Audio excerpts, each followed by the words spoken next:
Do you know how this lightweight thing can align your teeth? Traditionally, you would need metal braces to straighten your teeth. But nowadays, you have the option to use clear dental aligners to align your teeth without using any metal in your mouth. These are a set of clear plastic aligners that fit exactly on your teeth and automatically adjust the alignment of your teeth. To be effective, you need to wear them 20 to 22 hours a day.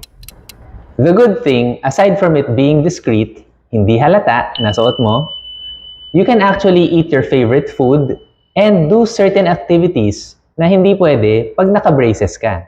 Wow! Our teeth are deeply embedded in the jawbone, and you need 30 to 40 grams of continuous and constant force to move the teeth. Dental braces and clear aligners can offer this continuous and constant force. And since the force level is low, the overall journey is painless.